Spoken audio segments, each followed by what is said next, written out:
Hello everyone. Start करते हैं हम आज की क्लास में मैं आपको अगेन कुछ क्वेश्चंस करवाने वाला हूं which is related to algebra sequence and series से रिलेटेड है। तो स्टार्ट करते हैं with the very first question कह रहा है कि how many non similar triangles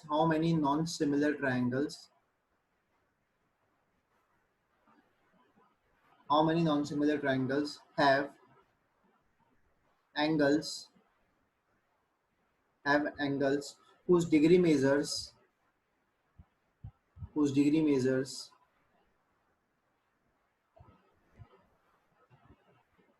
whose degree measures are distinct are distinct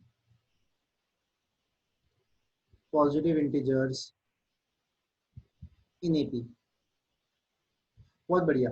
देखिए पहला क्वेश्चन है आज की सीरीज में, आज के लेक्चर में, और ये एक इजी क्वेश्चन है। देखिए ऐसा मत सोचिए आप लोग कभी भी, मैं जैसे क्वेश्चंस करवाता हूँ तो जनरली मैं इनिशियली मिक्स लेवल के क्वेश्चंस करवाता हूँ।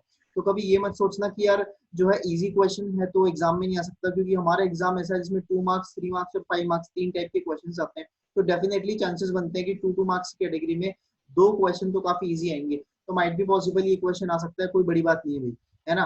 How many non similar triangles are there. देखो नॉन सिमिलर वर्ड यूज किया, नॉन सिमिलर वर्ड क्यों यूज किया अभी मैं आपको बताऊंगा, ठीक है। Non similar triangles have angles whose degree measures are distinct positive integers। मान लो कि आपको एक ट्रायंगल की बात की है, आपको पता है कि ट्रायंगल वो होता है जिसमें तीन एंगल होते हैं और तीनों एंगल का सम कितना होता है, 180 डिग्री होता है, ठीक है। तो ये आपके तीन एंगल है, पहले को मैंने स्मॉल ए से बोला, दूसरे को स्मॉल बी से, तीसरे को स्मॉल सी से। तो according to the given situation, अच्छा according to the given situation तो ए बी सी तीनों आपके कैसे हैं, इंटीजर है। A B C belongs to, और एंगल है तो पॉजिटिव ही होंगे, नेगेटिव एंगल होता नहीं। तो एबीसी बिलोंग्स टू नेचुरल हो गए। तीनों का सम कितने डिग्री हो गया, 160 डिग्री, 180 डिग्री हो गया, सॉरी, ठीक है। यहाँ तक तो कोई दिक्कत नहीं है। और स्पेशल चीज आपको आगे ये बोलिए कि ये जो आपके एंगल्स है ये किस में दे रखे हैं, आपको एपी में दे रखे हैं। तो आपको बोला है कि ऐसे कितने ट्रायंगल्स हैं जिसके एंगल्स एपी में। अब देखो ये समझने वाली बात होगी कि अगर एंगल एपी में है ना, तो बीच वाले को अगर आपने बी मान लिया तो इससे पहले वाला एंगल हो जाएगा बी माइनस के, और इसके बाद वाला एंगल बी प्लस के, है ना। जरूरी नहीं आप स्टैंडर्ड टर्म याद रखो, ए माइनस डी, ए प्लस डी याद रख लो, कोई प्रॉब्लम नहीं है, बट ऐसे भी कर सकते हैं। तो अगर आपके तीन एंगल ये हो गए तो पहला हो गया आपका बी माइनस के, दूसरा वाला एंगल आपका बी हो गया, तीसरा वाला एंगल आपका बी प्लस के हो गया, इज इक्वल टू कितना हो गया, 180 डिग्री। ये से के कैंसिल हो जाएगा, ये आ गया 3b इज इक्वल टू 180, यानी कि बी की वैल्यू कितनी आ गई, 60 आ गई। मतलब बीच वाला जो एंगल है, एक एंगल, वो अपने आप में क्या हो गया, 60 हो गया। अब थॉट ये है कि आपके तीन एंगल है 60 माइनस के कॉमा 60 डिग्री कॉमा 60 प्लस के, और ये तीनों आपको नेचुरल बोले हैं। अब देखो नेचुरल है तो के भी आपको नेचुरल पुट करना पड़ेगा। तो आप के क्या पुट कर सकते हो, देखो मैं अगर के चाहूँ तो मिनिमम 0 पुट कर सकता हूँ, मुझे कोई प्रॉब्लम नहीं है के 0 पुट करने में। बट इसने बोला है how many non similar triangles have angles whose degree measures are distinct। आपके क्या बोला है, angle whose degree measures are distinct, मतलब आपके एंगल क्या होनी चाहिए, डिस्टिंक्ट होनी चाहिए। अगर मैंने के को 0 पुट कर दिया तो ये भी 60 हो जाएगा, ये भी 60, ये भी 60, एंगल सेम आ जाएंगे। तो के आपको 1 से स्टार्ट करना पड़ेगा। के 1 करोगे तो आपका एंगल बनेगा दैट इज 59 हो जाएगा, 60 हो जाएगा, 61। और अगला अगर आप के 2 पुट करोगे तो ये हो जाएगा 58 हो जाएगा, ये तो 60 रहेगा, 62। इस तरीके से गाड़ी चलती जाएगी। मैक्सिमम आप के कितना पुट कर सकते हो, आप 59 पुट कर सकते हो, उससे ये वैल्यू 1 हो जाएगी, है ना। और ये वाला वैल्यू अब तो 60 का 60 रहेगा, और ये वाला वैल्यू 59 प्लस 60 यानी कि 119 हो जाएगा। इसके बाद अगर आप के 60 लोगे तो ये एंगल 0 डिग्री हो जाएगा, which is not possible for the triangle. तो आप फील कर सकते हो कि आपके कितने केस बने, के इज इक्वल टू 1 से लेकर 59 तक है, इसका मतलब आपके 59 ट्रायंगल्स पॉसिबल है। तो बहुत इजी क्वेश्चन था, ठीक है। आगे बढ़ते हैं नेक्स्ट सिचुएशन पे, अगले क्वेश्चन पे, पॉज करके नोट कर लीजिए। अगला क्वेश्चन आपके सामने कह रहा है कि for each positive integer N, for each positive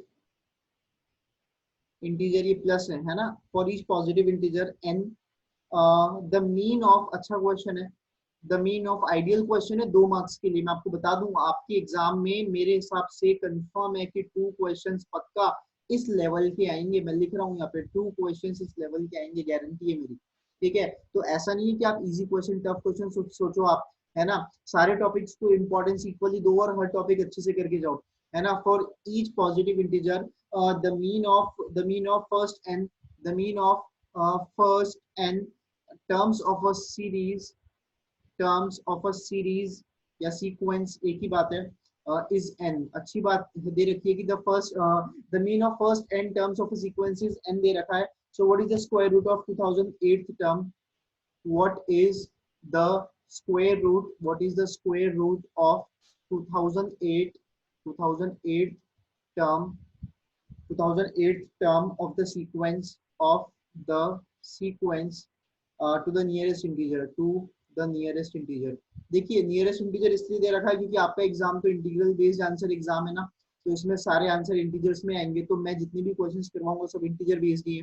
for each positive integer and the mean of first and, देखो आपको मीन वर्ड यूज किया है तो मीन का तुरंत फॉर्मूला माइंड में आ जाना चाहिए। मीन बराबर क्या होता है?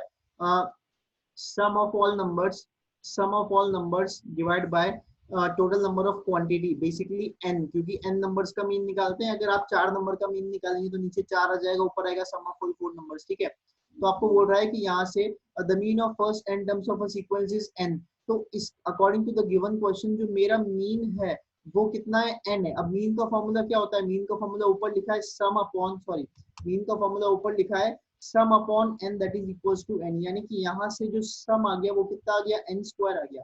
सम n स्क्वायर आ गया। सम का मतलब क्या है? सम का मतलब है सम ऑफ n क्वांटिटीज, क्योंकि हम जितने नंबर का मीन निकालते हैं उतने नंबर्स का तो सम आता है ना। सम ऑफ ऑल नंबर्स, ब्रैकेट में n भी लिख सकता हूँ मैं, n नंबर्स, ठीक है। सम ऑफ n नंबर्स, चलिए तो सम ऑफ n नंबर्स आपको यहाँ पे तो कितना आ गया? n स्क्वायर आ गया। यही एक खास बात थी इस क्वेश्चन में, ये आते ही खेल खत्म हो गया।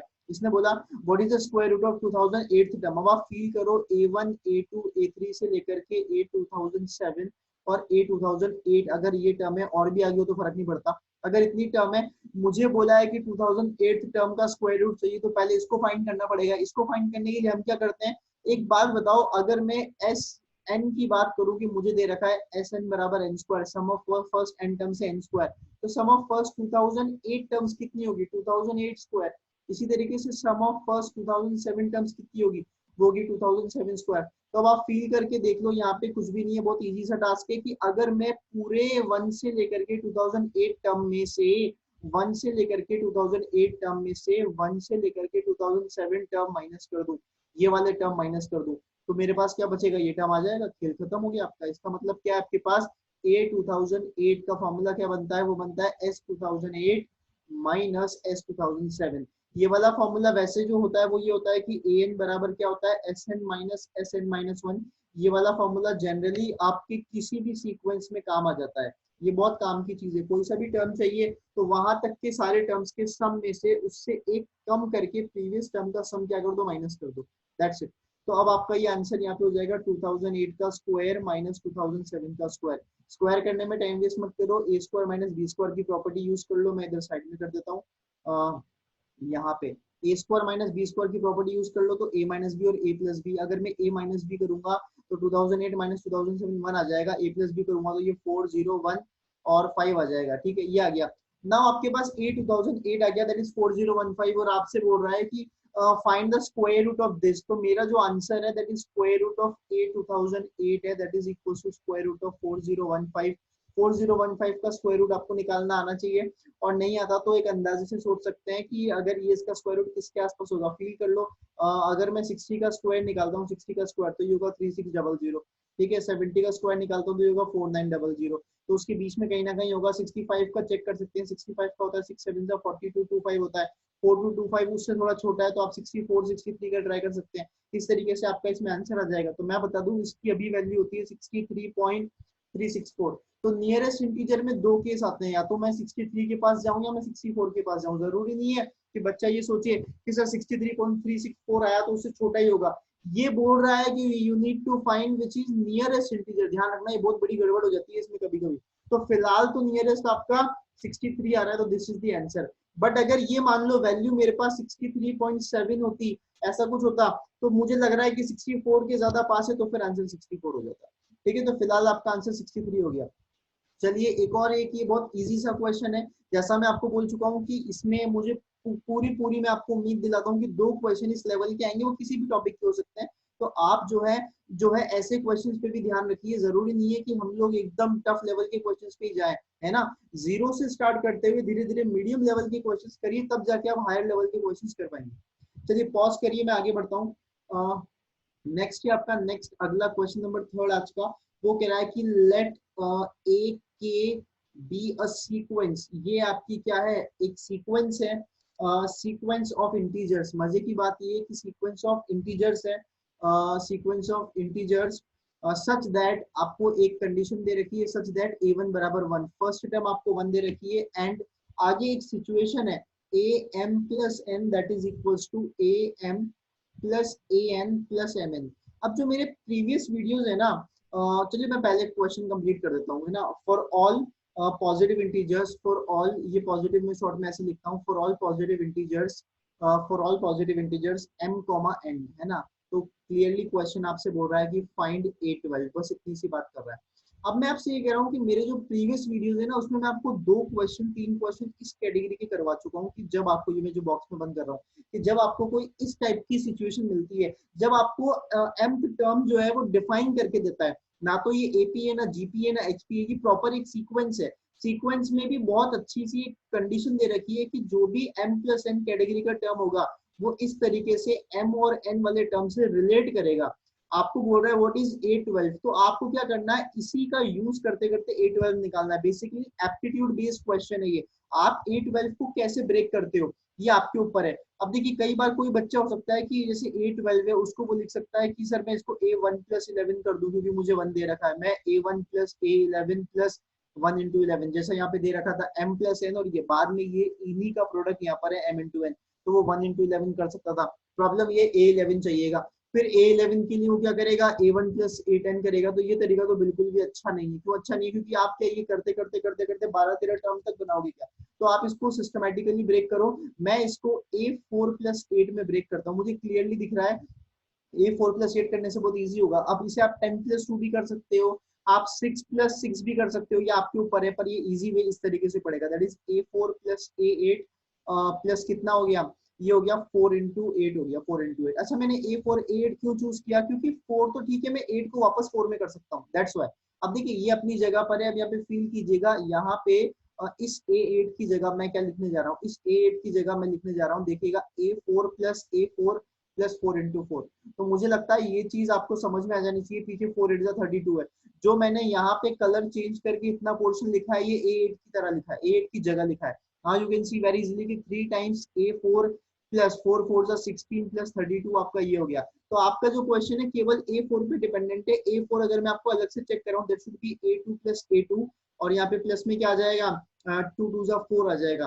तो ये आपका हो गया 2 टाइम्स ऑफ A2 प्लस 4 हो गया, और A2 आपका आ जाएगा 1 प्लस 1 से, A1 प्लस A1 से आप इजीली कैलकुलेट कर सकते हो। तो ये क्या हो जाएगा, A1 की वैल्यू कितनी है, 1 है, अगेन A1 की वैल्यू 1 है, और पीछे जाएगा 1 इंटू 1 विच इज 1 आ जाएगा। तो बहुत इजी लग गया, 2 3 6 6 और 4 10 हो गया, ये 10 हो गया। तो दोस्तों ये 3 इंटू 10 प्लस 16 प्लस 32 हो गया। नाउ ये कितना हो गया, 30 प्लस पीछे कितना होगा 48, और सम कितना होगा 78। तो ये तो बस एप्टीट्यूड बेस्ड क्वेश्चन है कि आप कितना फटाफट फटाफट करते हो, है ना। इसको किस तरीके से ब्रेक करते हो, जनरली उनमें ब्रेक करो जिनसे वैल्यू या तो आपको क्वेश्चन में गिवन हो, जो कि मैंने आपको स्टार्ट करके दिखाया कि बच्चा सोचता है A1 गिवन है तो मैं ऐसे ब्रेक करूं, पर ये तो सही नहीं है, खैर, है ना। या फिर आप उनमें ब्रेक करो जब वैल्यू थोड़ी पास पास आ रही हो, बस इतना सही है। पॉज करके नोट कर लो, मैं आगे बढ़ता हूँ। चलिए, अगला क्वेश्चन है आप लोगों के लिए। Suppose suppose X Y Z is a GP, आपको एक जीपी दे रखा है with common ratio, common ratio आपको दे रखा है, जनरली आर से डिनोट किया हुआ with common ratio R, and आपको साथ में बोला है X is not equal to Y. आप समझ जाना, जीपी में X is not equal to Y का मतलब क्या है, मतलब ये कि भैया आर 1 नहीं हो सकता, क्योंकि अगर मैं बोलूं कि if R is equal to 1 है, तभी आपका पहला टर्म एक्स और दूसरा टर्म वाई इक्वल हो सकता है, सही बात है ना। तो खैर ये सिचुएशन आपको मना करी है इसने, है ना, कि आर 1 नहीं है। चलिए आगे बढ़ते हैं। If X is not equal to Y, आगे बोला एक अगेन कंडीशन है कि if X comma 2y comma 3z are in sorry is an arithmetic progression AP दे रखा है, then what is the value of 27R। बहुत इजी क्वेश्चन है भाई। मैं अब इसको इजी क्वेश्चन इसलिए बोलता हूँ क्योंकि ये मेरा लगभग 10वां या 11वां वीडियो है, तो मुझे लगता है कि यार 10-11 क्लास अगर अपनी हो गई है तो अब तक तो आप लोगों की अच्छी कमांड हो जानी चाहिए सीक्वेंशियल सीरीज पे। इसके सॉल्यूशन से स्टार्ट करते हैं। देखो एक्स वाई जेड जीपी में X comma Y comma Z, ये मैंने एरो बना के इसको जीपी में लिख दिया। आगे आ जाओ, x comma 2y comma 3z, ये किस में हो गया, एपी में। तो अगर ये एपी में, तो मैं स्टार्ट करता हूँ यहाँ से 2y माइनस एक्स जो कॉमन रेशियो है इसमें से इसको सब्ट्रैक्ट किया, दैट इज इक्वल्स टू वो हो जाएगा 3z माइनस 2y, वो 3z में से 2y को सब्ट्रैक्ट करेंगे उसके बराबर हो जाएगा। तो ये आपके पास हो गया 4y, सॉरी ये आपके पास हो गया that is 4y is equals to x plus 3z, इतना तो आ गया मेरे पास। अब x y z जीपी में तो बेस्ट है कि मैं x को क्या मान लूं, जो आपकी इच्छा हो वो मान लो। वैसे तो मैं इसको क्या मानता हूँ, x को मैं a मान लेता हूँ और मैं y को ar मान लेता हूँ और z को ar स्क्वायर मान लेता हूँ। आप चाहो तो स्टैंडर्डली भी मान सकते हो, बेटर रहेगा, a बाय r मान सकते हो, a मान सकते हो, ar मान सकते हो, क्योंकि वैल्यूज बहुत छोटी छोटी, कोफिशिएंट बहुत छोटे छोटे, तो इतना फर्क नहीं पड़ेगा। 4 टाइम्स y, फिलहाल मैं इसको लेते हुए निकाल देता हूँ, ठीक है, इसको अच्छा नहीं लग रहा। 4 की जगह a, सॉरी y की जगह ar that is equals to x की जगह a, 3 टाइम्स z की जगह ar स्क्वायर, a कॉमन लेके कट गया, 4r is equals to 1 plus 3r square. तो देख सकते हो आपकी एक बहुत इजी सी क्वाड्रेटिक बन गई। जैसा मैंने कहा था कोफिशिएंट छोटे छोटे तो कोई फर्क नहीं पड़ता। आप लोग देखिए क्वाड्रेटिक बनी 3r स्क्वायर माइनस का 4r प्लस 1 बराबर 0, r is equals to minus b plus minus under root 4 b square, b है माइनस 4 का स्क्वायर 16 माइनस 4ac, a 3 है और c 1 है आपका, डिवाइड बाय 2, a कितना है 3 है, that should be equals to 4 plus minus 16 minus 4 3 z 12, that is 4, 4 का रूट 2 हो गया अपॉन 6, तो इसकी दो वैल्यू आएगी, एक तो 1 आ जाएगी और माइनस कंसीडर करोगे तो 1/3 आ जाएगी। अब इसने क्लियरली बोला था कि r 1 नहीं हो सकता है ना बेटा, तो r तो 1 हम कंसीडर ही नहीं करेंगे, ये आपको समझ में आ जाना चाहिए। r 1 कंसीडर नहीं करेंगे तो r की वैल्यू 1/3 हो गई। क्वेश्चन इस पूछ रहा है व्हाट इज 27r, तो अगर r आपका 1/3 है तो मुझे नहीं लगता 27r में आपको कोई प्रॉब्लम आएगी। I think that should be equal to 9 हो जाना चाहिए ना, ये आपका क्या हो गया, आंसर हो गया। तो थोड़ी सी मेरी स्पीड इस समय अच्छी है, तेज है हल्की सी, इसका रीजन ये है, मैं आपको बोल चुका हूँ कि हम प्रैक्टिस मोड में है, प्रैक्टिस मोड में कॉन्सेप्ट तो आपको आते ही है, केवल और केवल प्रैक्टिस काम है अपना। आगे बढ़ते हैं, नेक्स्ट क्वेश्चन है आप लोगों के लिए। देखिए वीडियो का बेनिफिट ये है कि आप इसको मल्टीपल टाइम्स पे देख सकते हैं अगर कोई चीज आपको समझ में नहीं आई तो, ठीक है। मैं छोटी से छोटी चीज इसमें कवर करने की कोशिश करता हूँ, वो पॉइंट जिस पॉइंट में आपको डाउट हो सकता है, और अगर इसके अलावा भी आपको कोई डाउट है तो आप आराम से पूछ सकते हो, कोई दिक्कत नहीं, कमेंट कर सकते हो, मैसेज कर सकते हो, कोई प्रॉब्लम नहीं है, ठीक है। एक सीक्वेंस आपको दे रखी है, अभी तक का सबसे जबरदस्त क्वेश्चन है ये, ठीक है, दैट इज 1 और फिर 2 2 2 2 कॉमा 2 5 टाइम्स से देन 1 है और ये गाड़ी चलती जा रही है, ठीक है। आपको बोल रहा है this consist of this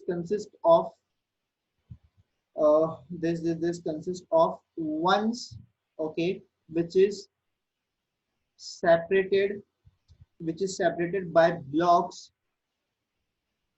which is separated by blocks of twos, which is separated by blocks of twos, आगे बोला है, with n twos in the nth block, n twos in the nth block, okay, n twos in the nth block, ठीक है। find the sum of the digits, find the sum of the digits of the sum of first 1 2 3 4 terms of the sequence। बहुत जबरदस्त question है, अब तक का सबसे top question है, अच्छे लेवल का क्वेश्चन है, आइडियल क्वेश्चन है 3 मार्क्स की कैटेगरी में आने के लिए, ठीक है, एक आइडियल क्वेश्चन है। आइए देखते हैं क्या कहना चाह रहा है। कह रहा है द सीक्वेंस, अब आप फील करना द सीक्वेंस, देखो सीक्वेंस को आप ऑब्जर्व करो, पैटर्न दिखेगा आपको कि 1 के बाद एक 2 है, फिर यहाँ पे 2 बार 2 है, फिर 1 के बाद 3 बार 2 है, फिर 1 के बाद 4 बार 2 है, फिर 3 और ये 2 5 बार 2 है। तो इसका मतलब है कि पहले ब्लॉक में 2 1 टाइम से, दूसरे ब्लॉक में 2 2 टाइम से, तीसरे ब्लॉक में 2 3 टाइम से, फोर्थ ब्लॉक में 2 4 टाइम्स, और यही पैटर्न आगे कंटिन्यू हो रहा है जो आपको समझा भी रखा है कि this consist of ones which is separated by blocks of twos, and ये लाइन इंपॉर्टेंट है भाई, n twos in the nth block, इसका मतलब है nth ब्लॉक में जाकर के कितने 2 हो जाते हैं, n 2 हो जाते हैं, मतलब फर्स्ट ब्लॉक में 1 2, सेकंड ब्लॉक में 2 2s and so on. Find the sum of the digit of the sum of first 1 2 3 4 terms, तो पहले मुझे सम निकालना है फर्स्ट 1 2 3 4 टर्म्स का।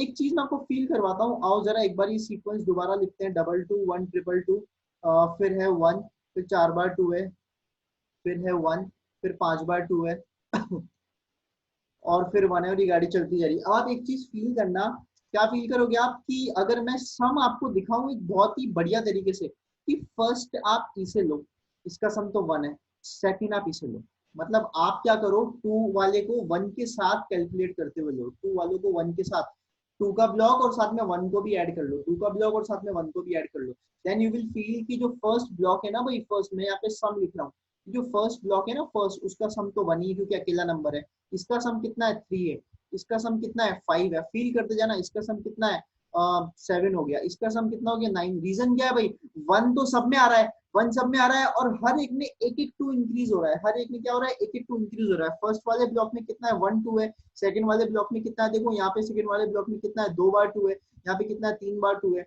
तो एक एक 2 बढ़ रहा है, तो हमेशा वैल्यू 2 2 इंक्रीज होती जाएगी, और अगर दो दो को ऐड करते जाओगे तो ये जो सीरीज बनेगी कैसी बनेगी, ये ऑड नंबर की सीरीज बनेगी, कैसी बनेगी, ऑड नंबर की सीरीज। तो अगर मैं सम की बात करूं, पहले वाले नंबर तो एक ही है, उसका वैल्यू 1 है, अगले दो का सम 3 है, अगले 3 का सम 5 है, अगले 4 का सम 7 है, तो इस तरीके से अगर मुझे मान लो एग्जांपल के तौर पे यहाँ से लेकर के यहाँ तक का सम निकालना है, तो मैं नीचे जो है इन सबको ऐड कर दूंगा, मेरा यहाँ तक का सम आ जाएगा बहुत इजीली। इसका मतलब क्या है, इसका मतलब ये कि अगर आपको फर्स्ट 1 2 3 4 टर्म्स तक का सम चाहिए, तो सिर्फ आप ये देखो कि वो 1 2 3 4 तक के सम में ऐसे कितने ब्लॉक्स बन रहे हैं। अब आप फील करना, ये तो हो गया सम। अब मैं एक बार यहाँ पे आप लोगों के लिए लिखता हूँ नंबर ऑफ टर्म्स, ये भी बहुत जरूरी है भाई, नंबर ऑफ टर्म्स क्या, पहले ब्लॉक में तो एक ही टर्म, दूसरे ब्लॉक में 2 टर्म है, अगले ब्लॉक में 3 टर्म है, अगले ब्लॉक में 4 टर्म है, अगले ब्लॉक में 5 टर्म है, एक एक टर्म बढ़ती जा रही है। तो मैं जनरल बात करता हूँ कि इफ मैं बात करता हूँ कि there are N terms, feel करना भाई, if there are N terms, तो आगे जाते जाते जाते अगर एन टर्म्स हो जाती है यहाँ पे, जनरली अगर एन टर्म्स हो जाती है, तो फर्स्ट में 1 है, सेकंड में 3 है, थर्ड में 5 है, तो यहाँ पे कितना हो जाएगा 2n माइनस 1 हो जाएगा, क्योंकि ऑड नंबर की सीक्वेंस चल रही है। आई होप ये आपको समझ आ रहा होगा, आई होप ये आपको समझ आ रहा होगा। अब एग्जांपल देता हूं मैं, इफ मुझे चाहिए S6, S6 का मतलब क्या है, sum of first 6 natural numbers, तो फील करना मैं मार्क करता हूँ, 6 नहीं, एक काम करते चेंज करते हैं थोड़ा सा, है ना, मुझे चाहिए, हाँ 6 क्यों नहीं ले सकते हैं, 6 ले सकते हैं ना, S6 बेटर है, मुझे S6 चाहिए, तो देखना जरा, मैं मार्क कर रहा हूँ, मैं बाद में हटा दूंगा इसे, क्या ये 6 टर्म से शुरू की, अगर मुझे फर्स्ट 6 टर्म्स चाहिए तो ये 6 टर्म्स आ रही है, ये 6 टर्म कैसे आ रही है, क्या ये एक टर्म, ये 2 टर्म और ये 3 टर्म, इन तीनों को ऐड करना है, तो ये आपके पास 1 + 2 + 5 है, which is actually sum of first 3 odd numbers, जिसका फॉर्मूला होता है n², आपको पता होगा sum of first odd numbers का फॉर्मूला क्या होता है, वो n² होता है, तो ये हो जाएगा आपका सिंपली 3², जिसकी वैल्यू 9 हो जाएगी। इसका मतलब क्या है, आपको सिर्फ और सिर्फ ये चेक करना है बेटा कि आपके कितने ब्लॉक्स आएंगे, कि मुझे 1 2 3 4 नंबर चाहिए। अब एक चीज मैं आपको समझाता हूँ, S6 को मैं एग्जांपल के तौर पे यहाँ पे रख देता हूँ, 1 + 3 + 5 दैट इज इक्वल टू 3² यानी कि 9। अब आप फील करना, अगर मुझे चाहिए सम ऑफ, इसको कैसे बोलते हैं, मुझे फर्स्ट n ब्लॉक्स का सम चाहिए, है ना, तो मैं देखना जरा, सम ऑफ फर्स्ट n ब्लॉक्स जो मैंने बनाए, अब मेरे फर्स्ट ब्लॉक में एक टर्म है, अगले ब्लॉक में 2 टर्म है, अगले ब्लॉक में 3 टर्म है, तो ऐसे करते करते ये सम ऑफ कितने टर्म हो गए, ये 1 + 2 + 3 से लेकर के n टर्म्स हो गए, यानी सम ऑफ n × n + 1/2 टर्म्स हो गए। ये हल्का सा फील करने की जरूरत है आप लोगों को सॉरी, हल्का सा फील करने की जरूरत है, क्योंकि सम ऑफ n ब्लॉक्स की बात की है मैंने, फर्स्ट ब्लॉक में एक टर्म है, सेकंड ब्लॉक में 2 टर्म है, तो अगर सब टर्म्स को मैं ऐड कर दूंगा तो नेचुरल नंबर है इन सबका, तो इसकी वैल्यू क्या हो जाएगी n × n + 1/2। तो अगर मुझे सम ऑफ ये चाहिए, तो ये simply some of n × n + 1/2 क्या हो जाएगा, मेरा n² हो जाएगा। क्यों, क्योंकि अगर इन सब का सम चाहिए तो ये ऊपर लिखा हुआ है, जैसा कि यहाँ पे था भाई, s ऑफ ये क्या था, 1 + 2 + 3 था, यानी कि 3 ब्लॉक का सम था, इसीलिए 3² हुआ, तो सम ऑफ n ब्लॉक है तो कितना हो जाएगा, n² हो जाएगा। मुझे लगता है कि ये चीज आप लोगों को समझ में आ चुकी होगी। तो यही, अब आगे का काम तो बड़ा आसान है, थोड़ा सा काम बचा है पर वो आसान है। तो क्वेश्चन के अकॉर्डिंग इसने बोला था कि सम ऑफ 1 2 3 4 टर्म्स चाहिए, तो ये पैटर्न हमने बनाया कि सम ऑफ फर्स्ट, बेसिकली मैं बोलूं 1 टर्म तो 1 है, 2 टर्म्स का सम 3 है, 3 टर्म्स का सम 5 है, तो सम ऑफ फर्स्ट, ये जो पैटर्न है नंबर ऑफ टर्म्स में, ये अपने आप में क्या जा रहा है, sum of first n natural numbers, तो n × n + 1/2 टर्म्स का सम क्या हो गया, n² हो गया। अब एक काम करो, आप n ऐसा रखो जो आप 50 सॉरी 1 2 3 4 के आसपास आ चुके, तो 1 2 3 4 के आसपास आना है आपको, तो इसकी वैल्यू हम क्या पुट कर सकते हैं, देखो अगर मैं जनरली, क्योंकि 1 2 3 4 50 का स्क्वायर बहुत आसान है, दैट इज 2500 और डिवाइड में 2 है, तो अगर मैं n को 50 रखता हूँ थोड़ी देर के लिए, n को मैं 50 रखता हूँ, तो मेरे पास n × n + 1/2 की वैल्यू कितनी मिलेगी, that should B 50 × sorry 50 into 51, 50 into 51/2, तो ये कितना हो जाएगा 25 इंटू 51, 25 इंटू 51 हो जाएगा, 25 का 5 हो जाएगा और 2 जल जाएगा, 125 127 हो जाएगा 1275। आप देखो 1275 इससे ज्यादा है, यानी कि मुझे N50 काम का नहीं है, मुझे चाहिए N49। N49 अगर मैं रखता हूँ तो ये वैल्यू मुझे मिलेगी, आप लोग कैलकुलेट करिएगा, ये वैल्यू मुझे मिलेगी n इंटू एन प्लस 1/2 की। मुझे सिंपली लगता है 50 सब्ट्रैक्ट कर दूं मैं इसमें से 1225, तो बेसिकली 1225 तक तो आप आ गए, सॉरी 1225 तक तो आप आ गए, यानी कि सम ऑफ फर्स्ट 1225 टर्म्स। अब मुझे थोड़ी सी जगह चाहिएगी, तो एक बार आप पॉज करके थोड़ा नोट कर लो, या फिर मैं क्वेश्चन रफ कर दूं। आई थिंक क्वेश्चन तो आप नोट कर ही सकते हो, ठीक है। तो मैं क्वेश्चन यहाँ से हटा देता हूँ, ठीक है, क्योंकि थोड़ा लेंथी क्वेश्चन है, मुझे जगह चाहिएगी, और मैं फॉन्ट साइज भी थोड़ी सी बड़ी लिखता हूँ ताकि आप लोग इजीली देख सको, ठीक है, क्योंकि समाउ डिजिटल पैड होता है, इस पे लिखना उतना अच्छा नहीं होता है ना, और राइटिंग उतनी अच्छी आ नहीं पाती जितनी जनरल बोर्ड पे आती है अपनी, ठीक है। चलिए तो ये तो मैंने 2 मिनट के लिए जो है रफ कर दिया। आइए अब मैं इसको आगे लेके चलता हूँ। तो बेसिकली सम ऑफ मुझे चाहिए sum of first 1 2 3 4 terms, sorry sum of first 1 2 3 4 terms, that is equals to sum of 1 2 2 5 terms, sum of 1 2 2 5 terms कर लेते हैं, है ना, प्लस साथ में अपन एक काम करते हैं, सम ऑफ 1 2 2 5 टर्म्स के साथ में जो बाकी के टर्म्स है वो ले लेते हैं, यानी कि a 1 2 2 6 हो गया, है ना, और इसके साथ हो गया a 1 2 2 7 हो गया, और ये चलते चलते चलते चलते जो लास्ट टर्म है आपका दैट इज a 1 2 3 4 हो गया।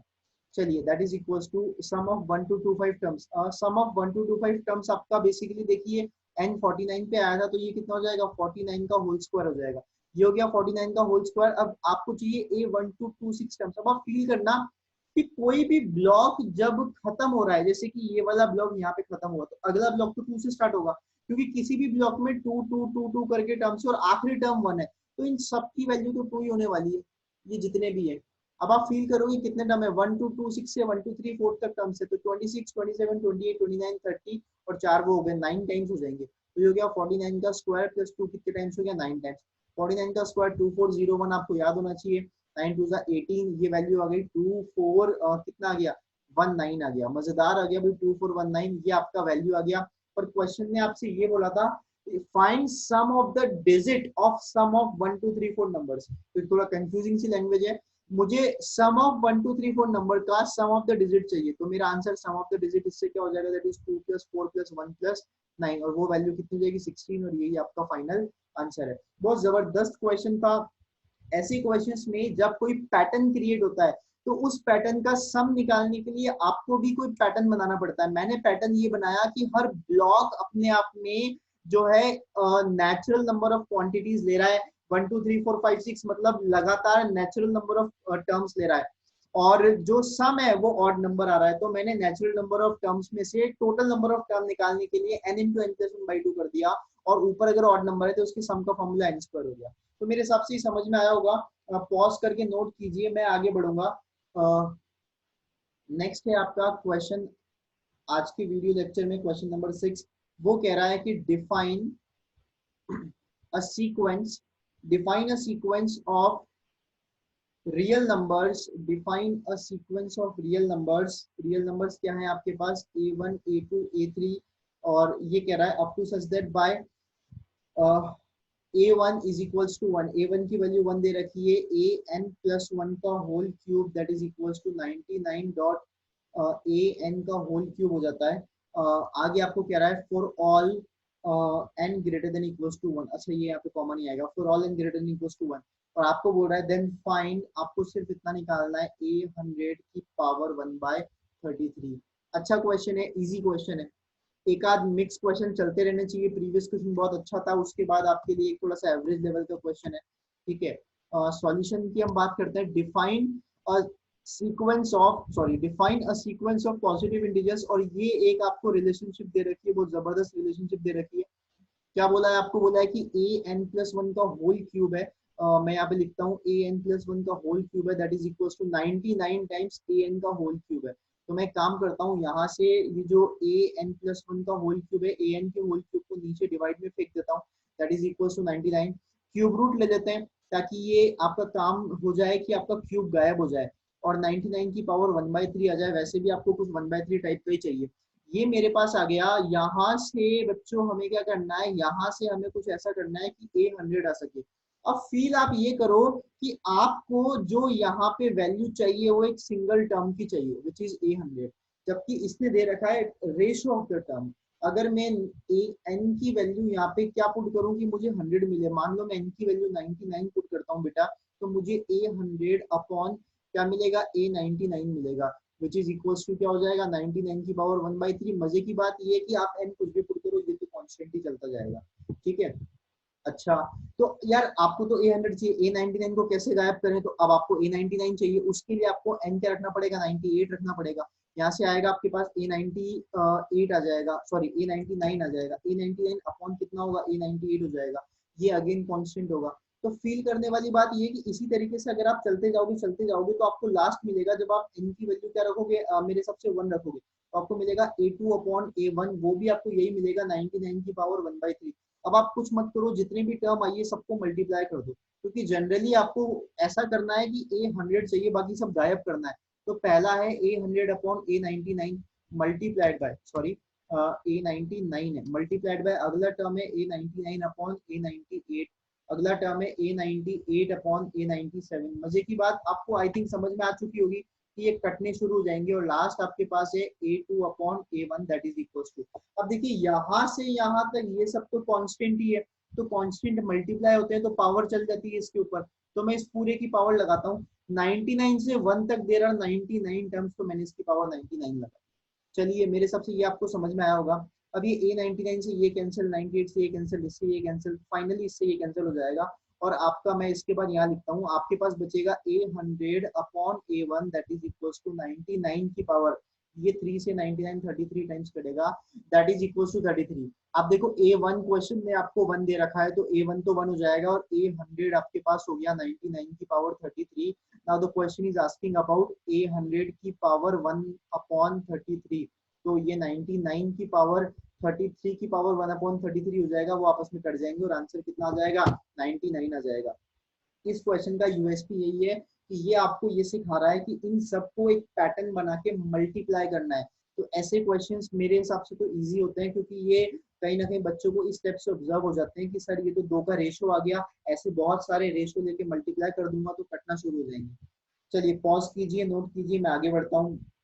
आगे है आपका अगला क्वेश्चन सॉरी, आगे आपका अगला क्वेश्चन है, वो अगला क्वेश्चन आपसे कह रहा है कि in a geometric series, in a geometric series, in a geometric series of positive terms, in a geometric series of positive terms, the difference, the difference between the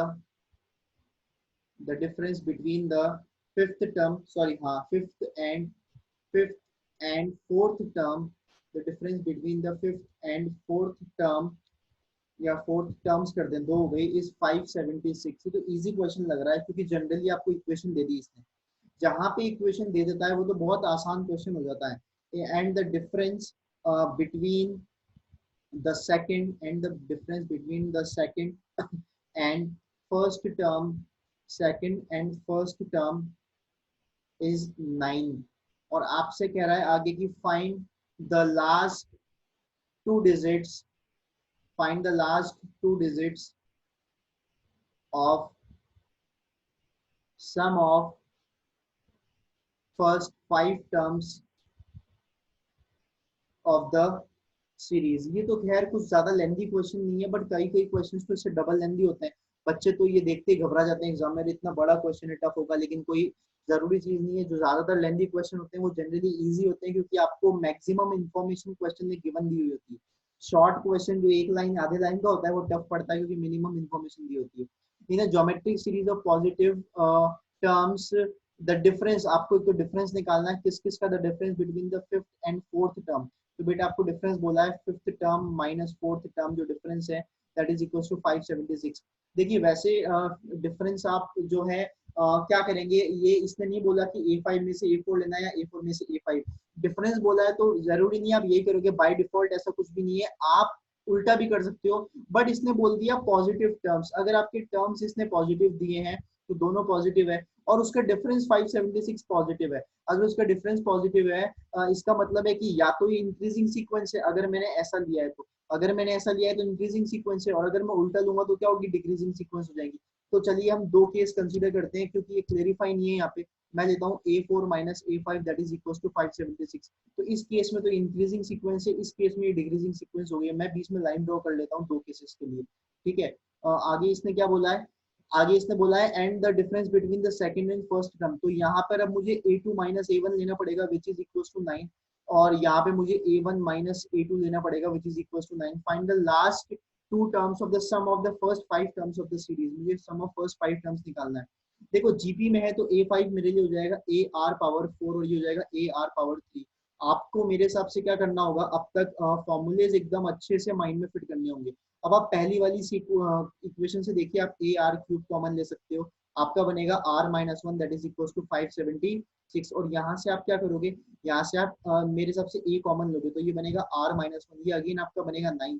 तो 9 से कितनी बढ़ जाएगा, 9 8 52, नहीं 9 6 52, और ये कितना बचेगा, 5 बचेगा, नहीं 9 6 थोड़ी, क्या हो गया, सही है 9 6 54, सॉरी 9 6 54, कितना बचेगा, 3 बचेगा, 9 4 36, 64 हो गया। R माइनस 1 से R माइनस 1 गया, A से A कट गया।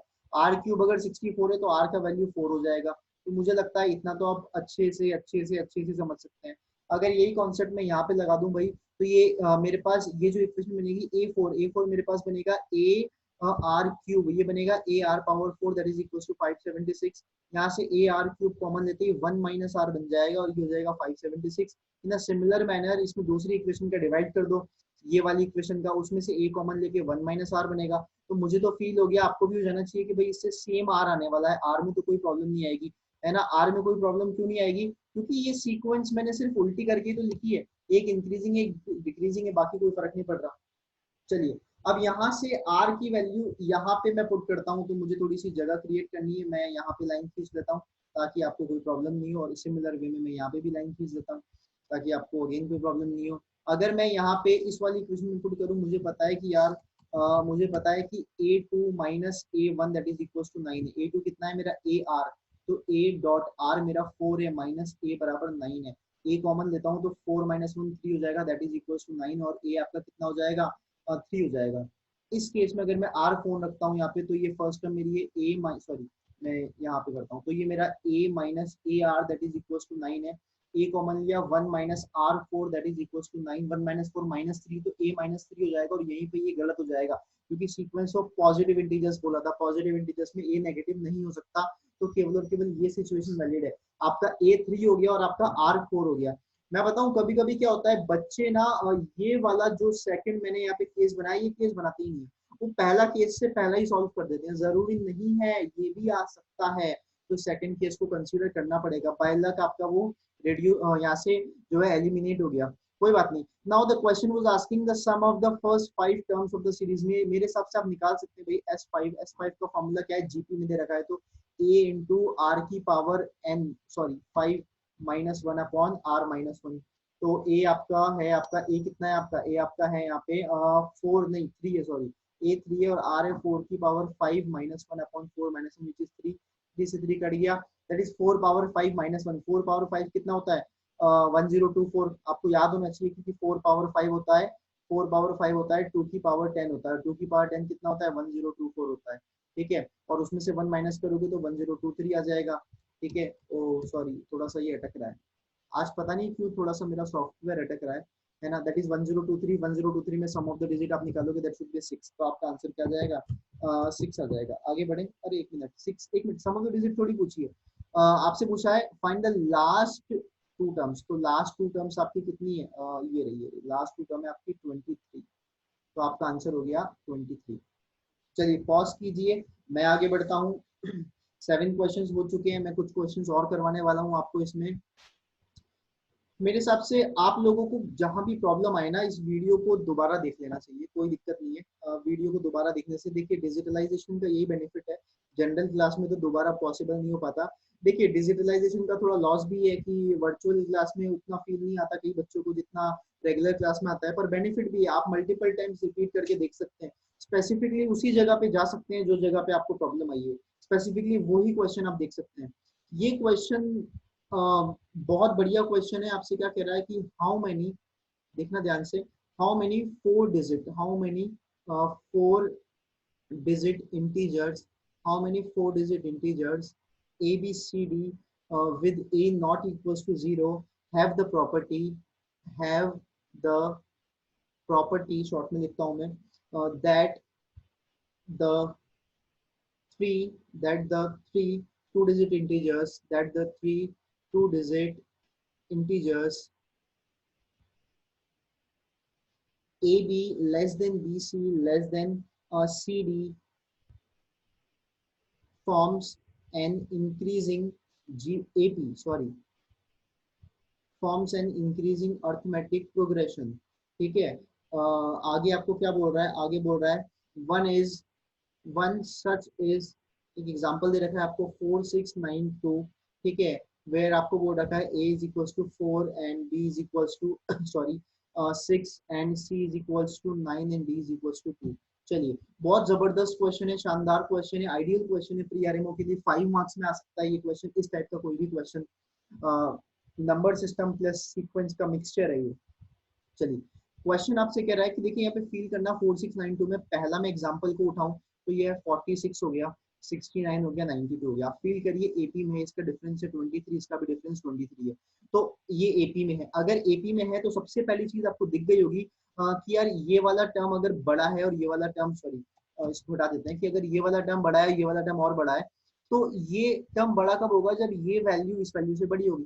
देखिए मेरे हिसाब से यूनिट प्लेस पे क्या है उससे फर्क नहीं पड़ता, डेसिमल प्लेस वाला बड़ा होना चाहिए और ये वाला और बड़ा होना चाहिए। यानी कि एक्चुअलिटी में c greater than equals to d होना चाहिए और b greater than equals to a होना चाहिए। और d के बारे में हम कुछ नहीं कह सकते, d सबसे बड़ा भी हो सकता है, सबसे छोटा भी हो सकता है, जीरो भी हो सकता है। तो ये एक बेसिक नीड हो गई कि यार क्योंकि इंक्रीजिंग ऑर्डर में है, अगला टर्म बड़ा जब भी होगा जब b a से बड़ा होगा और c b से बड़ा होगा। आइए स्टार्ट करते हैं। इसने बोला है कि जो 4 digit number A B C D है वो इस तरीके से है कि ये ए बी, ये बी सी और ये सी डी आपकी एपी में है।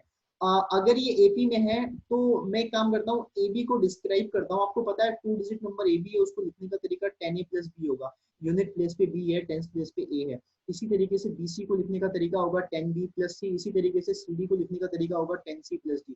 तो आप फील कीजिए, इसने बोला है कि अगर ये एपी में है तो इसमें से इसका डिफरेंस और इसमें से इसका डिफरेंस दोनों कॉमन डिफरेंस होगा, तो मैं उन दोनों को सेम इक्वल कर देता हूँ। 10b plus C minus 10a minus B that is equals to, ये हो जाएगा नेक्स्ट आपका, वेट इसको थोड़ा सा नीचे कर लेते हैं, यस ये भी डी है, तो ये हो जाएगा आपका डी। ये हो जाएगा आपका यहाँ पे 10b प्लस सी माइनस, ऊपर वाला सब्ट्रैक्ट कर रहा हूँ, 10a minus B that is equals to 10c plus D minus 10b minus C. देखिए क्या कर सकते हैं, सबको एक तरफ कर सकते हैं या फिर ये 10b है और इधर भी 10b है, ये माइनस b है, तो 10b माइनस बी 9b हो जाएगा, 9b इसको उधर लोगे हो जाएगा 19b हो जाएगा। ठीक है, c है देखो 10c माइनस सी 8c हो गया, उसको उधर लोगे तो ये हो जाएगा एक मिनट, ये हो गया 10c और ये हो गया माइनस सी 9c, 9c उधर लोगे माइनस 9c हो जाएगा, c माइनस 9c कितना हो जाएगा, माइनस का 8c हो जाएगा। ठीक है, ए के बारे में आते हैं। ए तो ये अकेला ही है, माइनस का 10a है ना, तो बी हो गया, सी हो गया, ए हो गया और क्या बच गया, डी बच गया। अच्छा एक चीज मैं देख लेता हूँ शायद कुछ छूट तो नहीं गया। देखो बी तो आपका ये रहा 10b, ये रहा आपका 10b और ये रहा आपका बी, तो ये तो मैंने बिल्कुल नहीं छोड़ा। नेक्स्ट है सी, ये हो गया आपका सी और ये हो गया आपका सी और ये हो गया आपका सी, हमने ये भी बिल्कुल नहीं छोड़ा, वेरी गुड। नेक्स्ट आपका कुछ भी नहीं छूटा, केवल डी बचा है, बहुत बढ़िया। तो डी के लिए इधर क्या हो जाएगा, इक्वल टू डी आ जाएगा, इसको मैं सब हटा देता हूँ। ठीक है, that is equal to D. अब देखो ये क्या है, एक ऐसी इक्वेशन होगी जिसको सॉल्व करना अभी तो इतना इजी नहीं है, तो अब जो मैं स्टेप लिख रहा हूँ ना that is the most important step. ये आपको सोचना पड़ेगा कि यार इसको कैसे आसान बनाए। पहली बात, ए बी सी डी जो चारों है दे बिलोंग्स टू नेचुरल होना चाहिए, क्योंकि आपको पता होना चाहिए कि जो ए बी सी डी है ये आपके क्या है, ये आपके 4 डिजिट्स हैं। डिजिट्स तो नेचुरल ही होती है भाई, और नेचुरल के साथ साथ क्या लेस देन 10 भी होती है, सिंगल डिजिट है। तो ये स्टेप ये कहती है मैं पे बी ऐड करके इसको 20b बना रहा हूँ, तो मैं उधर भी बी ऐड कर दूंगा, डी प्लस बी। मैं यहाँ पे दोनों तरफ 2c सब्ट्रैक्ट कर रहा हूँ ताकि ये हो जाएगा 10c, तो ये माइनस का 10c माइनस का 10 हो जाएगा, है ना। और मैं इसमें से काम करता हूँ माइनस का 10 कॉमन लेता हूँ, तो ये बनेगा a प्लस सी माइनस का 2b। इधर भी मैं काम करता हूँ माइनस कॉमन ले लेता हूँ, ये बनेगा 2c माइनस का बी और माइनस का डी, और ये माइनस से माइनस कट जाएगा। फाइनल स्टेप मेरे पास आ गई 10 टाइम्स ए प्लस सी माइनस 2b। तो जो मैंने मन से ऐड किया ना, वो इसलिए ऐड किया था ताकि आप ये नोट कर सके कि 10 कॉमन आ रहा है, 10 कॉमन लेना था मुझे, ताकि 10 कॉमन लूंगा तभी तो अंदर के कोएफिशिएंट्स छोटे छोटे हो जाएंगे। तो मुझे उम्मीद है कि यहाँ तक आप लोगों को समझ आ गया होगा। इसके बाद का काम थोड़ा सा टफ है, ठीक है। मैं थोड़ी सी जगह बना लेता हूँ अपने लिए, ये समझा चुका हूँ मैं, इसको रफ कर देता हूँ और यहाँ पे मैं एक लाइन इस तरीके से और ड्रॉ कर देता हूँ आप लोगों के लिए। चलिए, तो अब आप एक चीज फील करिएगा कि एबीसीडी आपके नंबर इस तरीके से हैं कि सी बड़ा है, बी उससे छोटा है, इक्वल है, ए उससे और छोटा है, इक्वल है और ये इस तरीके से है। आप मुझे काम करिए, 2c minus B minus D की मैक्सिमम वैल्यू बताइए। सी को मैं मैक्सिमम 9 पुट कर सकता हूँ, 9 टू जा 18।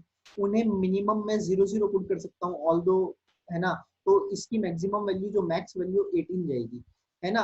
अच्छा, अगर इसकी मैक्स वैल्यू 18 है और साथ साथ क्योंकि मेरा लेफ्ट हैंड साइड जो है वो 10 का मल्टीपल है, तो राइट हैंड साइड को भी 10 का मल्टीपल होना पड़ेगा। यानी कि 2c minus B minus D 10 का मल्टीपल है और 18 से छोटा है, तो इसकी वैल्यू 10 हो सकती है ना। या फिर इसकी जो दूसरा केस अगर मैं आपके सामने लूँ तो इसकी वैल्यू क्या हो सकती है, 0 हो सकती है। तो मैं सबसे पहले आप लोगों के सामने ना केस 1 लेता हूँ, केस वन में इसकी वैल्यू 10 है।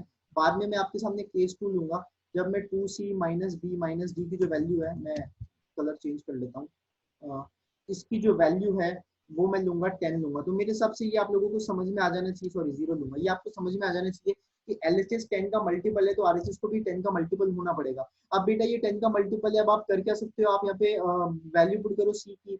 मान लो मैं सी की वैल्यू 9 पुट करता हूँ, ऐसे ही सॉल्व करना पड़ेगा। सी 9 पुट करोगे तो आपके पास, अच्छा एक सेकंड एक चीज तो रह गई। अगर मैं 2c minus B minus D को 10 लूंगा तो a plus C minus 2b कितना आ जाएगा, ये आपका 1 आ जाएगा, 10 से कैंसिल हो गया। और अगर मैं आप इसको 0 लूंगा तो a plus C minus 2b भी 0 हो जाएगा। इसके अलावा कोई और केस पॉसिबल है नहीं आपका। मेरे हिसाब से ये आपको समझ में आ जाना चाहिए। अब आ जाओ बेटा, यहाँ पे अगर मैं c की वैल्यू को 9 लूंगा, c 9 लूंगा तो ऊपर फील करना आपके पास b प्लस डी कितना आएगा। b प्लस डी को उधर ले जाओ राइट हैंड साइड में, 9 टू जा 18, 18 माइनस 10 कितना होगा, 8 होगा। देखिए, थोड़ी सी कैलकुलेशन आपको मेंटली भी करनी होगी, ठीक है, क्योंकि क्वेश्चन थोड़ा लेंथी है।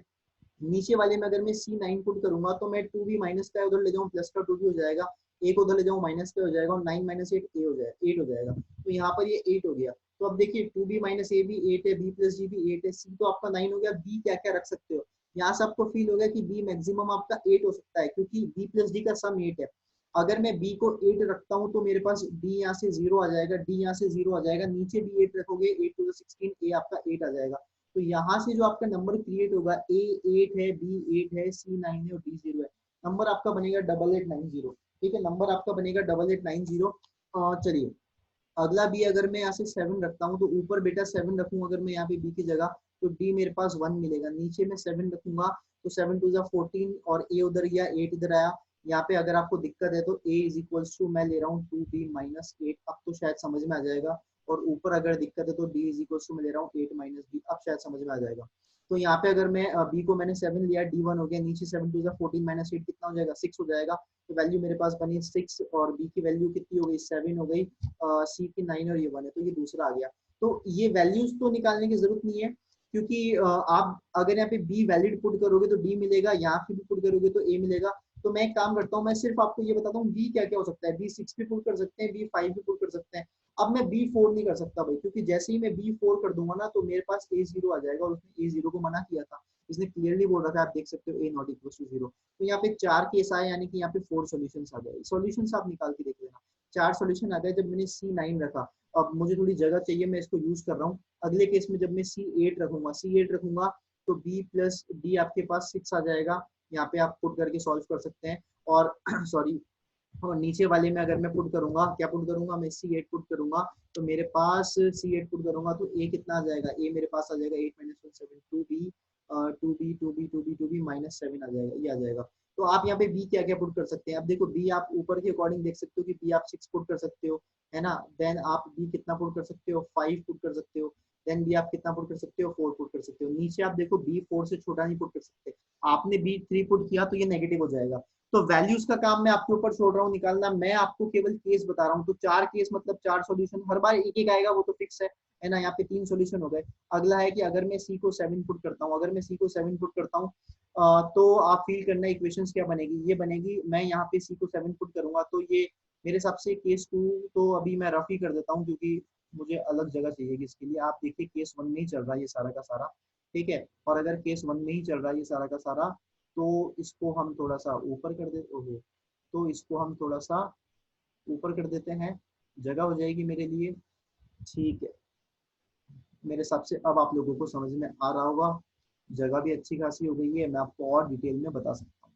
चलिए, तो अब बेटा मेरे हिसाब से अगला आप क्या कर सकते हैं, सी को आपने 8 पुट कर दिया, अब नेक्स्ट में आप सी को कितना पुट कर सकते हैं, 7। अगर मैंने सी को 7 पुट किया तो यहाँ से b plus D that is equal to 4 हो जाएगा। ये मेरे हिसाब से बहुत इजी कैलकुलेशन है, ये दो मेन इक्वेशन है।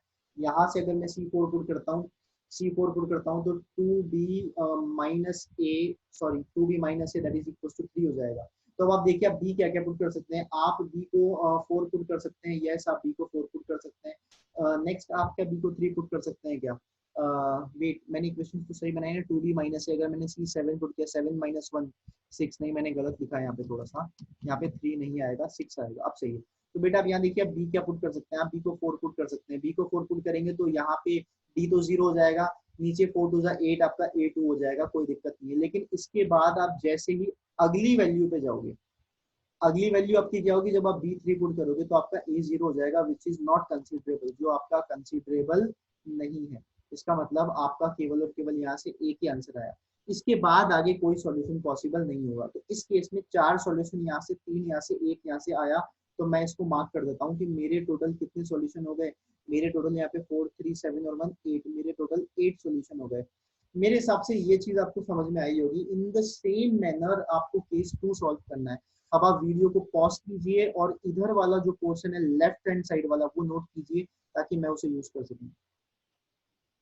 तो मुझे उम्मीद है आप लोगों ने ये नोट किया होगा। मैं इसको अब रफ करने जा रहा हूँ।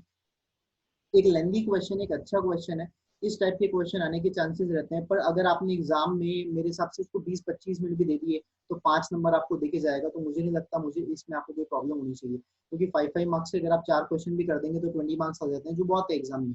चलिए केस नंबर सेकंड, यहाँ से बेटा केस नंबर सेकंड में हमने क्या किया था कि 2c, और मैं जैसा मैंने आपसे बोला आज थोड़ा सा अटक रहा है, ये 2c minus B minus D, इसका वैल्यू क्या है, इसका वैल्यू है 0, और इसी के साथ साथ, सॉरी इसी के साथ साथ a plus C minus 2b का वैल्यू भी क्या है, वो भी 0 है। तो अब सिमिलरली आपको इसमें भी केस बनाने हैं। अगर मैं यहाँ पे c की value, first of all c की वैल्यू 9 रखता हूँ। अच्छा, इसमें वैल्यू रखने की जगह एक चीज ऑब्जर्व करते हैं, यार इसको अगर मैं सॉल्व करूँ आगे, तो यहाँ से c इज इक्वल टू क्या आ गया, b प्लस डी बाई 2 आ गया, यानी कि c b और d का क्या है, अर्थमेटिक मीन है। यहाँ पे अगर मैं पुट करूँ तो मतलब सॉल्व करूँ तो सॉरी, तो b इज इक्वल टू क्या हो जाएगा, b is equal to again a plus C by 2 हो जाएगा, मतलब b a और b का मीन है। तो अगर आपका number a b c d है तो b एक्चुअली इन दोनों का मीन है और c एक्चुअली इन दोनों का मीन है, मतलब आपकी a b c d AP में है। मजेदार प्रॉपर्टी आ गई कि आपकी a b c d AP में अर्थमेटिक प्रोग्रेशन में आ गए। तो यहाँ से तो मैं नंबर ही सीधा फॉर्म कर दूंगा, 1 2 3 4 कॉमन डिफरेंस 1 ले लो, देखो starting from the 1 common difference 1, अब कॉमन डिफरेंस 2 लूंगा तो 1 3 5 और 7। अब कॉमन डिफरेंस 3 लोगे तो पॉसिबल नहीं होगा, क्योंकि वो बनेगा आपका 1 4 7 और अगला 10 हो जाएगा, विच इज नॉट पॉसिबल। तो अब मुझे 2 से स्टार्ट करना पड़ेगा। फिर कॉमन डिफरेंस मिनिमम 3 लिया तो 2 3 4 5, ठीक है ना। अगला होगा 2 4 6 8, बस इसके आगे पॉसिबल नहीं होगा, 3 से स्टार्ट करना पड़ेगा, 3 4 5 6। अगला होगा 3 5 7 9, अगला पॉसिबल नहीं होगा, 4 5 6 7। फिर 4 के साथ दो का गैप पॉसिबल नहीं होगा, क्योंकि 4 6 8 और 10 हो जाएगा, 10 तो पॉसिबल नहीं होगा। तो 5 6 7 8 होगा, अगला होगा 6 7 8 9 होगा, अगला 7 8 9 10 भी पॉसिबल नहीं है। तो बस ये हो गया, यहाँ से कितनी वैल्यूज आई, 9 वैल्यूज आई।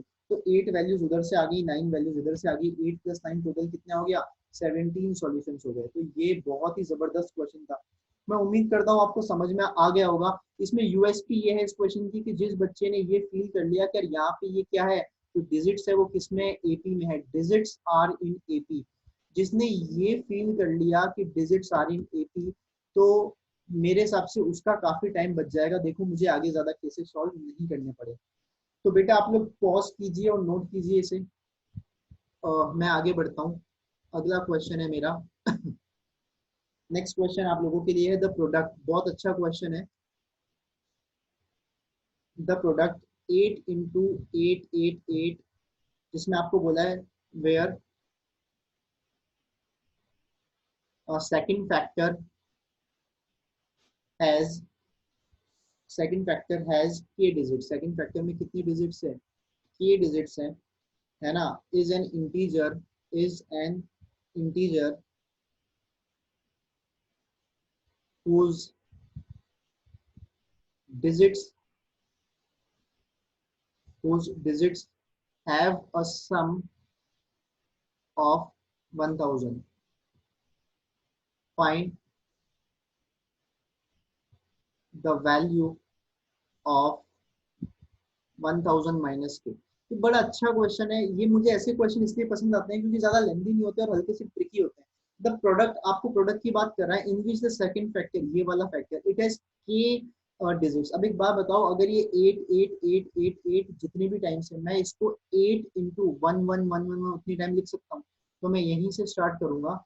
ये हो जाएगा 8, तो आगे वाला इसको भी और इसको मैंने लिख दिया 8 इंटू ये 1 1 1 1 1, कितने टाइम्स हो गया? के टाइम्स हो गया, है ना, जैसा आप इसने आपको बोला था। तो that should be equal to 64 into 1 1 1 1 1 हो गया। अब लेट अस सपोज कि अगर मैंने के 1 रखा तो ये वैल्यू क्या हो जाएगी? हो जाएगी 64 इंटू 1 विच इज 64। के 2 रखा तो ये वैल्यू क्या हो जाएगी? हो जाएगी 64 इंटू 11 हो जाएगी। ऊपर तो ये 1 थी विच इज इक्वल टू 64, यहाँ 11 हो गई। ये हो जाएगा 64 इंटू 11, 6 4 10, ये हो जाएगा 704। अगर मैं सही बोल रहा हूँ तो 704। और के अगर आप 3 रखते हो तो हो जाएगा 64 इंटू 111। एक बार मैं आपको ये प्रोडक्ट बड़े आराम से करके दिखाना चाहता हूँ। 64 इंटू 111, या फिर उल्टा करते हैं, जल्दी जल्दी हो जाएगा। 64 इंटू 111, तो ये हो जाएगा बेटा 64, अगला हो गया ये 64, अगला हो गया ये हो गया 64, ये हो गया 4, ये 0 और ये 1 और ये 7। तो आपको दिखेगा ये 7104। एक पैटर्न आप फॉलो करेंगे। अगर आपने के 4 रख दिया तो ये जाएगा 64 इंटू 1111 और ये पैटर्न होगा 71104। अगला अगर आप के 5 रखते हो तो ये हो जाएगा 71104। तो आप एक आध करके देख सकते हो। तो आप फील करो कि इसने बोला है is an integral whose digit has a sum 1000। अगर मुझे डिजिट का सम चाहिए तो अब एक काम करते हैं, यहाँ पे साथ साथ सबका सम ऑफ डिजिट भी निकालते चलते हैं। इसका सम ऑफ द डिजिट 10 है, इसका सम ऑफ द डिजिट 11 है, इसका सम ऑफ द डिजिट 12, इसका सम ऑफ द डिजिट 13 है। तो आप देखो सम ऑफ द डिजिट भी एक एक करके बढ़ रहा है। तो अगर k बराबर 1 का सम ऑफ द डिजिट 10 है तो 10 से आपको कहाँ पे जाना है? आपको 10 से 1000 तक जाना है। तो कितना ऐड करना पड़ेगा आपको? आई थिंक 990 ऐड करना पड़ेगा। तो उसके लिए k में भी आप 990 ऐड कर दो, क्योंकि आपका ये भी एक एक करके तो बढ़ रहा है। तो k आपका हो जाएगा 991। खत्म हो गया। ये 991 है तो आपको चाहिए 1000 माइनस 991, तो मेरे हिसाब से वो 9 होता है। तो ये आपका 9 हो गया। उम्मीद करता हूँ ये आपको समझ आया होगा। पॉज करके नोट कर लीजिए और आपको लेते हुए चलता हूँ आखिरी क्वेश्चन इस वीडियो का है, क्योंकि ज्यादा क्वेश्चन भी एक बार में आप लोग नहीं कर पाएंगे ना। ये है कंसीडर द सेट। ये एक अच्छा क्वेश्चन है। Consider the set of numbers, medium range का क्वेश्चन है। Consider the set of numbers that is 1, 10, 10 square. GP दे रखी है अप टू 10 की पावर 10, अप टू 10 पावर 10। आपको क्या बोल रहा है? The ratio the ratio of the largest element of the set to the sum of the set to the sum of other 10 elements is closest to which integer? Closest to which integer. थोड़ा approximation का question है, ठीक है। हालांकि ऐसा question अभी तक आया नहीं है एग्जाम में कभी भी, पर ये क्वेश्चन सीधा नहीं आएगा दोस्तों। ये क्वेश्चन ऐसा है बेटा कि ये क्वेश्चन आपको कहीं ना कहीं, मतलब ये जो स्टेप जो मैं आपको ये मेथड बताऊंगा, ये कहीं ना कहीं आपको ऐसी जगह देखने को मिलेगा जो किसी क्वेश्चन में बीच में यूज हो रहा है। तो आपको रेशियो पूछा है। रेशियो क्या है? Highest term, largest element 10 power 10 to the sum of the remaining 10 elements. तो ये 10 पावर 9 तक, ये इसका जो है ये रेशो आ गया। आपको पूछा this ratio is closest to which integer, तो मुझे इसका नियरेस्ट इंटीजर बताना है। तो ये इसका सम जीपी से निकालिए। ए तो 1 है, इंटू आर की power n minus one upon r minus one. ये 10 माइनस वन 9 ऊपर आ गया, 9 इंटू 10 की पावर 10 अपॉन 10 की पावर 10 माइनस वन। अब आप ये फील करना यहाँ पे कि यार 9 तो अपनी जगह पर है, 10 पावर 10 आ गया, तो मैं एक काम करता हूँ यहाँ पे नीचे वाले के जैसा बनाने के लिए, नंबर सिस्टम में मैं ऐसे क्वेश्चन बहुत करवाता हूँ, नीचे वाले के जैसा बनाने के लिए मैं यहाँ पे माइनस वन प्लस वन कर देता हूँ। माइनस वन इसलिए क्योंकि नीचे 10 की पावर 10 माइनस वन है, मैं वही बना दूंगा। और अब मैं दोनों का डिनोमिनेटर अलग अलग कर देता हूँ, तो ये 1 अपॉन 10 की पावर 10 माइनस वन मिल जाएगा। इससे ये कैंसिल हो गया, अंदर 9 को मल्टीप्लाई कर दो, ये वन टाइम कैंसिल हुआ, ये हो जाएगा 9 प्लस 9 अपॉन 10 की पावर 10 माइनस वन। देखिए 10 की पावर 10 है, 1 के पीछे कितने जीरो, 10 जीरो, उसमें से 1 माइनस करना है, तो 9999 कितने टाइम आएगा, 9 टाइम आ जाएगा, दैट इज 9999 टाइम्स। 9 वन जा 9 और ये 1111 कितने टाइम बच गया, 9 टाइम। तो आप फील करो कि जो 9 प्लस पीछे की वैल्यू है, नीचे डिनोमिनेटर बहुत बड़ा है, डिनोमिनेटर बहुत बड़ा है, 1 upon very big value that is become 0.00000, तो ये क्लोजेस्ट टू 9 आ गया, ये एकदम 9 के क्लोजेस्ट है। ठीक है, तो इसका आंसर 9 हो गया।